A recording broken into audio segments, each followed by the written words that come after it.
If your vibe is the earlier the better, Lowe's early Black Friday deals are a no-brainer. Get up to 35% off select major appliances, and rewards members get free delivery, haul-away, basic installation, and a 2-year Lowe's protection plan when you spend $2,500 or more on select LG major appliances. Valid through 11/4. Loyalty program subject to terms and conditions. Visit Lowe's.com/terms for details. Subject to change. LG member offer excludes Massachusetts, Maryland, Wisconsin, New Jersey, and Florida. Selection varies by location. Select locations only. While supplies last. See Lowe's.com for more details. Come to DSW for the shoes, stay for the fun. Because let's be honest, if shoe shopping isn't fun, are you even doing it right? So go ahead, try something new. Try something different. Good different. Try something that feels like you. You know, the real you. And then definitely brag about it later. Because at DSW, you've got unlimited freedom to play. With sneakers, boots, and everything in between for every style, mood, and occasion, you'll definitely find shoes that get you at prices that get your budget. DSW, let us surprise you.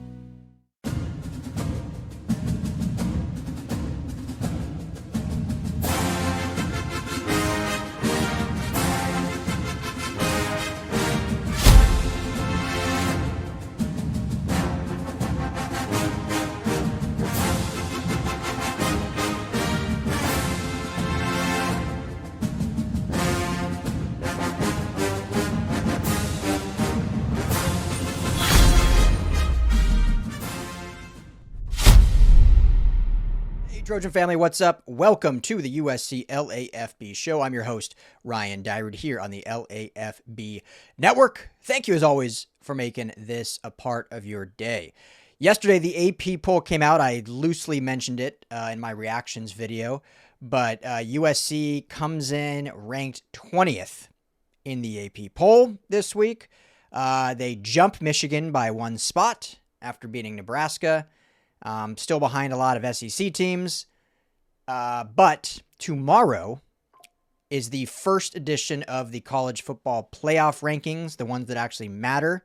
And so it'll be really interesting to see how aligned those rankings are with the AP. And then, you know, we don't really have to talk a ton about the AP anymore because then moving forward, all the rankings kind of shift. Even the ones I believe next to the logos on the telecasts are what the CFP rankings are. So the AP kind of becomes obsolete. But as I've said since the offseason, is the AP ranking does matter because the committee is still human beings, which is good. I'm for that. I know, you know, we used to have the BCS system, and I do think it's, you know, there's good of both, right? Everyone wanted to get rid of the BCS system, and then you get to a committee and everyone's like, oh, why can't we use data and analytics to make these rankings? And it's like, oh, that's what we did. So there's good and bad of both, obviously. But what I've said all along is the committee is still human beings. They're going to have some biases when they go into their rankings, and obviously they're going to use what the AP rankings are to help them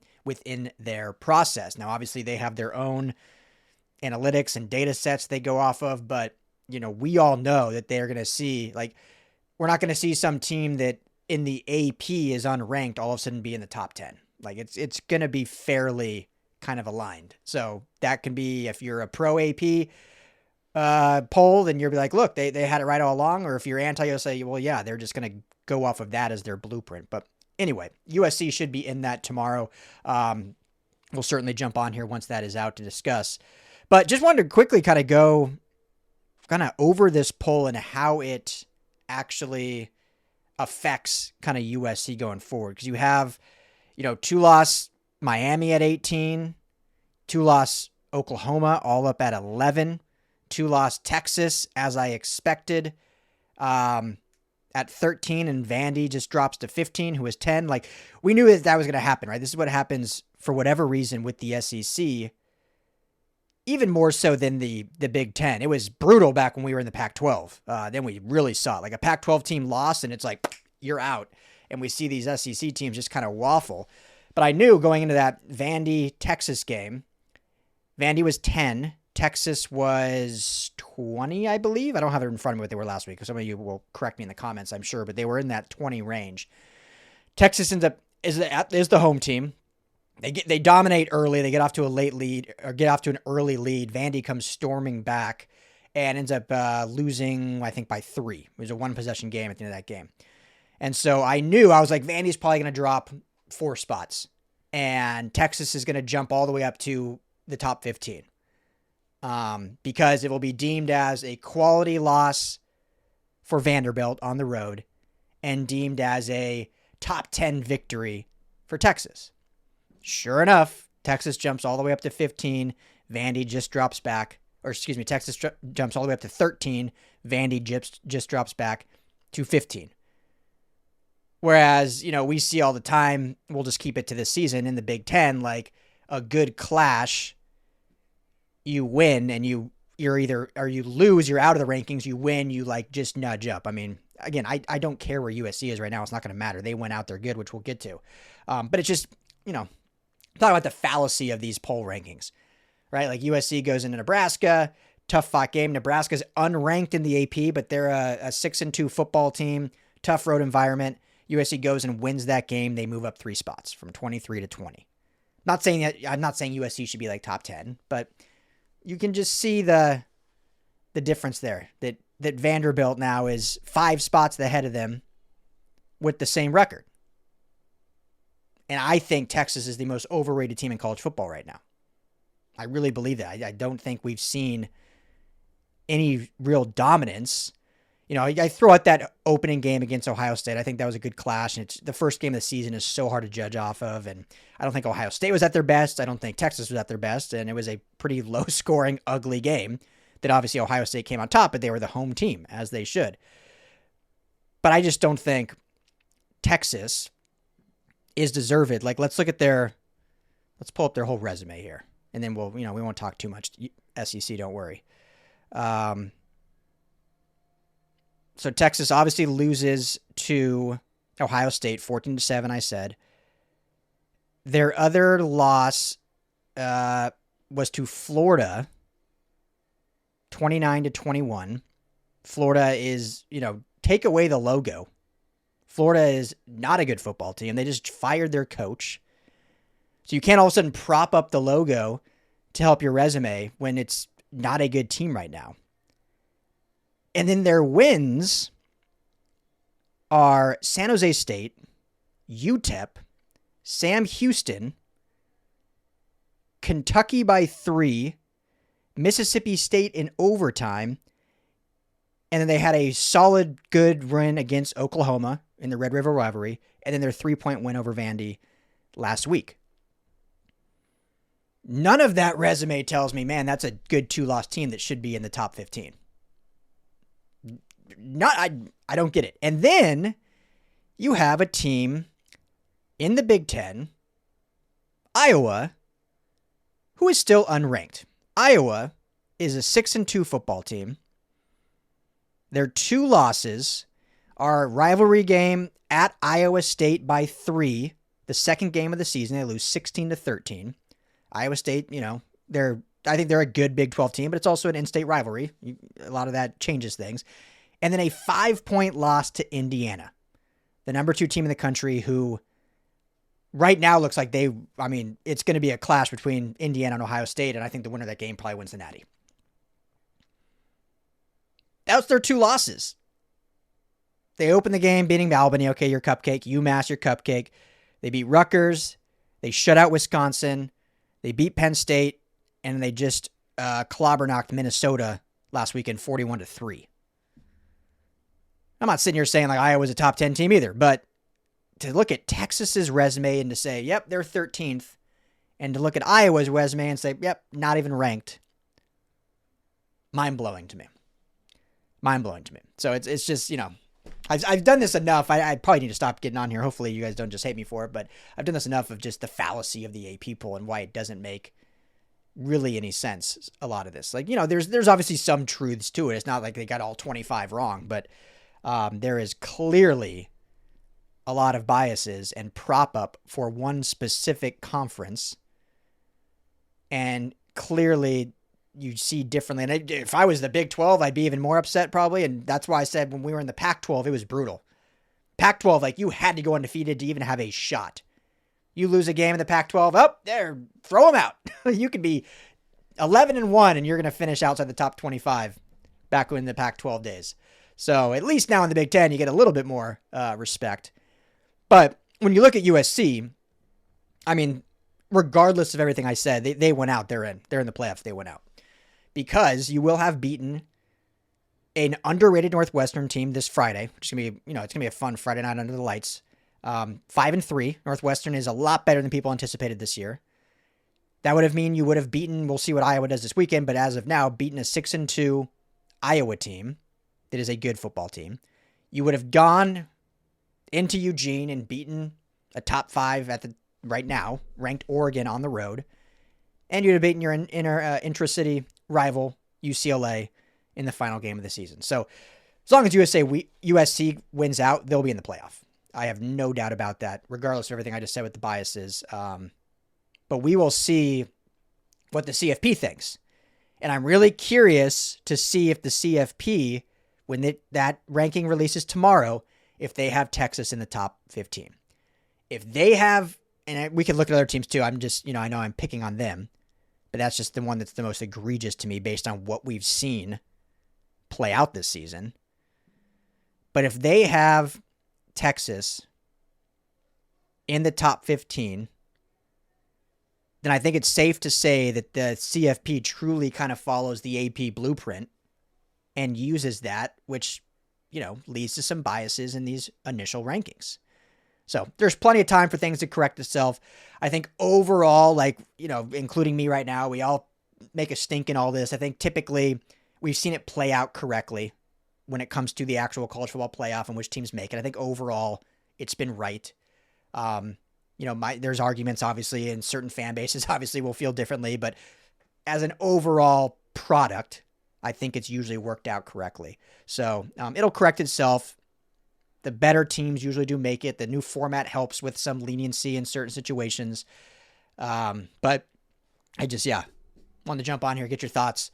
SC sitting at 20 and how they relate to the rest of the country. And I think that's the other question is, where do you guys think USC is in relation to the rest of the country? I've said I don't think there's many elite football teams.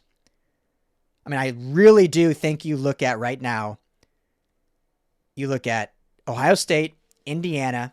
I think it's fair to put A&M in there, right? They're undefeated, have some good quality wins. Alabama has looked much improved since their early season loss, and, it pains people to say that, but they do look like a good football team. Georgia is still Georgia. Not as dominant as they were, 5 years ago, but they're still a top team. But I think you can even throw those out. I think it's literally Ohio State, Indiana, A&M. Clearly, those are the 3 undefeated teams, but I think those have clearly, dominated most of their competition. After that, it's I think anyone can beat anyone. I think USC could be, not because of their record, and I'm not saying they should be, but you could put USC at 4 right now. And I don't think that's an egregious thing. Many people would think that, but I don't think it is. I would put USC up against any of these teams. When you look at Alabama, Georgia, Oregon, Ole Miss, I'm not saying they're going to win it, but I think they would compete and would have the opportunity to win. And hey, if it's at the Collie, I think USC wins any of those games. Now on the road is a different story. They finally got that little monkey off their back in Nebraska, but going down to Alabama or going into Athens, Georgia, or obviously we'll see Eugene, or going even into Ole Miss, that's a different animal than not saying the crowd environment. Lincoln was incredible, but just those teams are better than what Nebraska is. Plus you get the crowd environment. But I just don't think there's a lot of elite. I think the playing field is so much more level that anyone can really beat anyone in this new kind of NIL era, which was the byproduct that we all hoped would come from it. I mean, look at Texas Tech. They're a top 10 team. You could argue they probably should be higher than where they are sitting right now at 9 for what they've done this season. So, yeah, I think there's a lot of parity right now in college football, which is good for the sport. I think USC, if they can keep things going the way that they're going, they're building it the right way now. I talked 2 weeks ago about how Lincoln Riley has had to shift from being a program elevator to a program builder. We're starting to see the fruits of that labor. It was a must-win game in Nebraska. It was ugly. It was greasy. It was gritty, but they got the win. That's all that matters.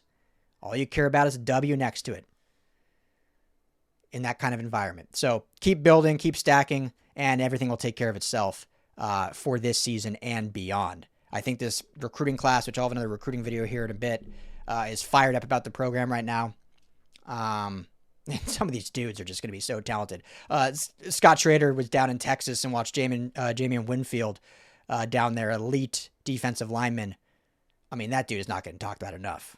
He is going to be a monster for this program with Coach Henny, Coach Nua, Coach Lynn, alongside the likes of, Tom and some of these other elite defensive linemen that they're going to get. I mean, it's going to be special. Like they now finally have a true base product that is still a good base that now is just going to infinity and beyond, to quote the great Buzz Lightyear, right? So top 20 in the poll. Where do you guys think? Do you think that's fair? Do you think they should be higher? Should they be lower? Where do you think they'll end up in the CFP poll that releases on Tuesday? I will be back right when that comes out for sure, breaking that down. Because that will certainly be, or I'll try to be. I'll be at practice tomorrow, but I'll release something out right when that comes out. But tonight, Monday, 7 p.m. call-in show. Tim Prangley should be myself and potentially the Madman. Some iteration of either 2 or 3 of us will be there. So make sure to be on USC LAFB. Hit that like and subscribe button. Hit the bell so you get notified whenever we go live. Monday night, we'll be live tonight, 7 p.m. Pacific time. Bring your calls. You can talk about the AP, talk about the Nebraska game, talk about the future, talk about Friday Night Lights, whatever. We'll cover it all tonight, 7 p.m. Be there, Trojan family. Be there. We're trying to continue to build this. So thanks as always for hanging out with me. Appreciate you. This has been fun. Check out LAFBnetwork.com for all of our USC coverage. We've got great merch over there. You can pick up some USC swag, pick up a Dodgers tee after they just won the World Series, Rams, Lakers. We got it all over there. Just go to the shop button. We also have our new USC Trojans message board. It's going to be a slow build. I get that, but we're trying to build that up. We'll be dropping intel there, especially when it comes to recruiting. We'll be dropping the nuggets in there. It's totally free. You do have to sign up with an email just so you have access, but it's completely free. It doesn't cost you anything. So go sign up for the USC Trojans message board right there. I'm Ryan Dyrud. As always, family, fight on. Hey, Trojan family, thank you so much for hanging out and watching the USC LAFB show. Before you go, let me tell you quickly about our friends over at Sleeper. Go right now, download the Sleeper app. It's the #1 sports app, not just for season-long fantasy, but they've got live pickers, they've got live stat updates, they've got a chat that you can chat with other users, plus the daily pick'em, which is a blast, or daily fantasy, whatever you want to call it. You go and pick 2 to 8 players across any sports. If you're talking USC, go choose J.D. Maiava in his next matchup. Pick more or less passing yards, more or less touchdowns. You stack those, and you can win real money. When you go to make your first deposit, make sure you use our promo code USCLAFB. You're going to get a match deposit up to $100. Put in $100, you get $100 free to play with from Sleeper. Put in $10, they'll match you that $10, so now you're sitting at $20 to play with. But also, right now, for any new users, no deposit required. You get $20 free entry. You can stack both. You can get the $20 for free. Go make a deposit. Use USC LAFB, and now you've got a bunch of free money to play with right there on the Sleeper app. Check it out, Trojan family, and when you do, tell them the guys at the USC LAFB sent you.